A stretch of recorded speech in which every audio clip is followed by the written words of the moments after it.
ಮೈಸೂರಿನಲ್ಲಿ ಮುಂದುವರೆದ ಕಳ್ಳತನ ಪ್ರಕರಣಗಳು, ಮೊಬೈಲ್ ಅಂಗಡಿಗೆ ಕನ್ನ ಹಾಕಿದ ಖದೀಮರ ಕೈಚಳಕ ಸಿಸಿ ಕ್ಯಾಮೆರಾದಲ್ಲಿ ಸೆರೆ.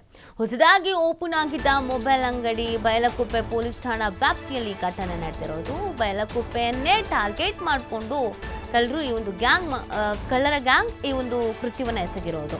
ಮೊನ್ನೆ ಅಷ್ಟೇ ಅಡಿಕೆ ತೋಟದಲ್ಲಿ ಹಸಿ ಅಡಿಕೆ ಕಳ್ತನ ಆಗಿತ್ತು. ಇದೀಗ ನೋಡಿದ್ರೆ ಮೊಬೈಲ್ ಅಂಗಡಿಯಲ್ಲಿ ಕಳ್ತನ ಮಾಡಿದ್ದಾರೆ. ಸುಮಾರು 1 ಲಕ್ಷಕ್ಕೂ ಹೆಚ್ಚು ಮೌಲ್ಯದ ವಸ್ತುಗಳನ್ನು ಕಳವು ಮಾಡಲಾಗಿದೆ. ಮೈಸೂರಿನ ಬೈಲಕುಪ್ಪೆ ಪೊಲೀಸ್ ಠಾಣೆಯಲ್ಲಿ ಇದಕ್ಕೆ ಸಂಬಂಧಪಟ್ಟಂತೆಗೆ ಪ್ರಕರಣ ದಾಖಲಾಗಿದೆ. ಯಾಕೋ ಗೊತ್ತಿಲ್ಲ, ಇತ್ತೀಚೆಗೆ ಮೈಸೂರು ಸುತ್ತಮುತ್ತ ಭಾಗಗಳಲ್ಲಿ ಕಳ್ತನ ಸ್ವಲ್ಪ ಜಾಸ್ತಿ ಆಗ್ತಾ ಇದೆ.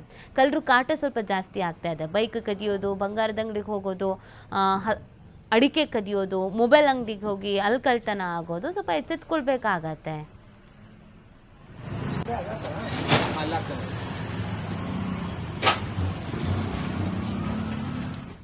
ಮೊಬೈಲ್ ಅಂಗಡಿ ಇಟ್ಕೊಂಡಿದ್ದೆ.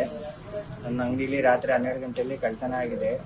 ಅಬ್ಬಬ್ಬ ಅಂದರೆ ಸುಮಾರು 1 ಲಕ್ಷ ರೂಪಾಯಿ ಮೇಲೆ ಐಟಮ್ಗಳನ್ನ ಕಳ್ತನ ಮಾಡಿಕೊಂಡು ತಗೊಂಡೋಗಿದ್ದಾರೆ ಕಳ್ಳರು. 1 ಲಕ್ಷದವರೆಗೆ? 1 ಲಕ್ಷ. ಯಾವಾಗ ಓಪನ್ ಮಾಡಿದ್ವಿ? ಇವಾಗ 1 ವಾರ ಆಯ್ತು ಅಣ್ಣ, ಅಷ್ಟೇ ಓಪನ್ ಮಾಡಿ. 1.5 ಲಕ್ಷ ಗಂಟೆ ಹೋಯ್ತಾ? ಹೋಗೈತೆ ಅಣ್ಣ. ಎಲ್ಲ ಅಂಗಡಿಗೆಲ್ಲ ಹೊಸದಾಗಿ ಐಟಮ್ ಹಾಕಿದ್ದೆ. ಇವಾಗಿಂದ ಪೊಲೀಸವ್ರಿಗೆ ಇವಾಗ ಹೋಗಿದ್ದೀನಿ. CCTV ಫೋಟೋಸ್ ಎಲ್ಲ ತೆಗಿಸ್ತಾ ಇದ್ದಾರೆ. ಕಂಪ್ಲೇಂಟ್ ಕೊಟ್ಟಿದ್ದೀರಾ? ಕೊಟ್ಟಿದ್ದೀನಿ. ಮೊಬೈಲ್ ಅಂಗಡಿ ಇಟ್ಕೊಂಡಿದ್ದೆ. ನನ್ನ ಅಂಗಡಿಲಿ ರಾತ್ರಿ 12 ಗಂಟೆಯಲ್ಲಿ ಕಳ್ತನ ಆಗಿದೆ.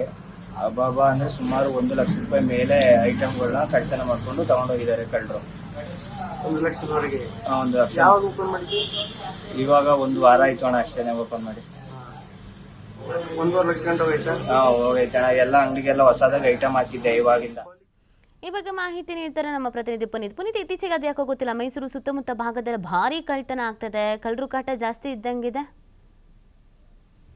ಹೌದು ರೀತಿ ಮೈಸೂರು ಭಾಗದಲ್ಲಂತೂ ಈ ತರದ ಒಂದು ಕಳ್ಳತನದ ಪ್ರಕರಣಗಳು ಹೆಚ್ಚಾಗಿರ್ತಕ್ಕಂಥದ್ದು. ಹೀಗಾಗಿ ಒಂದ್ ರೀತಿ ಜಿಲ್ಲೆಯ ಜನ ಪೊಲೀಸ್ ವ್ಯವಸ್ಥೆ ಎಷ್ಟರ ಮಟ್ಟಿಗಿದೆ ಅನ್ನೋ ಒಂದು ರೀತಿಯಲ್ಲಿ ಪ್ರಶ್ನೆ ಮಾಡುವಂತಹ ಸ್ಥಿತಿ ನಿರ್ಮಾಣವಾಗಿರ್ತಕ್ಕಂಥದ್ದು. ಯಾಕೆಂತ ಹೇಳಿದ್ರೆ ನಿರಂತರವಾದಂತಹ ಈ ಒಂದು ಕಳ್ಳತನದ ಪ್ರಕರಣಗಳನ್ನ ನಾವು ಗಮನಿಸಬಹುದು. ಮೊನ್ನೆ ಅಷ್ಟೇ ಹುಣಸೂರಿನಲ್ಲಾದಂತಹ ಒಂದು ಚಿನ್ನದ ಅಂಗಡಿ ದೋಚಿರ್ತಕ್ಕಂಥ ದರೋಡೆ ಪ್ರಕರಣ ಇರಬಹುದು. ಜೊತೆಗೆ ನಿನ್ನೆ ಅಷ್ಟೇ ನಂಜನಗೂಡಿನಲ್ಲಿ ಹಸು ಕಳ್ಳತನವನ್ನು ಮಾಡಿರ್ತಕ್ಕಂಥದ್ದು ಇರಬಹುದು.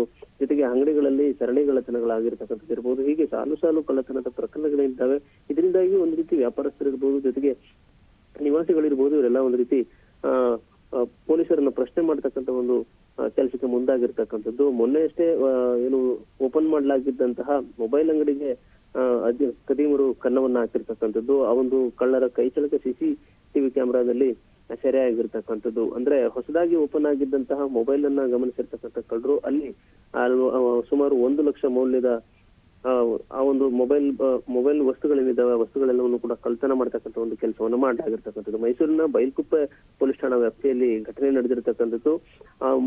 ಪಿರಿಯಾಪಟ್ಟಣ ತಾಲೂಕಿನ ವ್ಯಾಪ್ತಿಯಲ್ಲಿ ಬರುವಂತಹ ಈ ಒಂದು ಬೈಲಕುಪ್ಪೆಯಲ್ಲಿದ್ದಂತಹ ಒಂದು ಮೊಬೈಲ್ ಅಂಗಡಿಗೆ ಕಣ್ಣ ಹಾಕಿರ್ತಕ್ಕಂಥ ಹಿನ್ನೆಲೆಯಲ್ಲಿ ಈಗ ಸಂಕಷ್ಟಕ್ಕೀಡಾಗಿರ್ತಕ್ಕಂಥ ಮೊಬೈಲ್ ಅಂಗಡಿಯ ಮಾಲೀಕ ಈಗ ಪೊಲೀಸರಿಗೆ ದೂರನ್ನ ಕೊಡ್ತಕ್ಕಂಥ ಒಂದು ಕೆಲಸವನ್ನು ಮಾಡಿದ್ದಾನೆ. ಜೊತೆಗೆ CC ಕ್ಯಾಮೆರಾಗಳಿದ್ರೂ ಕೂಡ ರಾತ್ರಿ ವೇಳೆ ಒಂದು ಬಾಗಿಲನ್ನ ಮುರಿದು, ಅಂದ್ರೆ ಬೀಗವನ್ನು ಮುರಿದು ಒಳನುಗ್ಗಿರುವಂತಹ ಕಳ್ಳರು ಅಲ್ಲಿದ್ದಂತಹ ವಸ್ತುಗಳೇನಿದ್ವು, ಅಂದ್ರೆ ಮೊಬೈಲ್ಗಳಿರ್ಬಹುದು, ಜೊತೆಗೆ ಮೊಬೈಲ್ಗಳಿಗೆ ಬಳಕೆ ಆಗುವಂತಹ ವಸ್ತುಗಳೇನಿದ್ವು ಎಲ್ಲವನ್ನು ಕೂಡ ಹೊತ್ತೊಯ್ಯುವಂತಹ ಒಂದು ಕೆಲಸವನ್ನ ಮಾಡಲಾಗಿರ್ತಕ್ಕಂಥದ್ದು. ಈ ತರದ ಒಂದು ಕಳ್ಳತನದ ಪ್ರಕರಣಗಳನ್ನ ನಾವು ಗಮನಿಸಬಹುದು. ಜೊತೆಗೆ ಇದೇ ಬೈಲಕುಪ್ಪೆ ವ್ಯಾಪ್ತಿನಲ್ಲಿಯೇ ರೈತ ಬೆಳೆದಂತಹ ಹಸಿ ಅಡಕೆಯ ಒಂದು ಮೂಟಗಳನ್ನು ಕೂಡ ಹೊತ್ತೊಯ್ದಿರ್ತಕ್ಕಂಥ ಒಂದು ಘಟನೆಗಳು ಕೂಡ ಇರ್ತಕ್ಕಂಥದ್ದು. ಹೀಗಾಗಿ ಪೊಲೀಸರು ಒಂದು ಇಡೀ ಜಿಲ್ಲೆಯಲ್ಲಿ ಕಾನೂನು ಸುವ್ಯವಸ್ಥೆ ಹದಗೆಟ್ಟಿದೆ ಅನ್ನೋದಕ್ಕೆ ಇದು ಒಂದು ಉದಾಹರಣೆ ಅಂತಲೂ ಕೂಡ ಹೇಳ್ಬೋದು.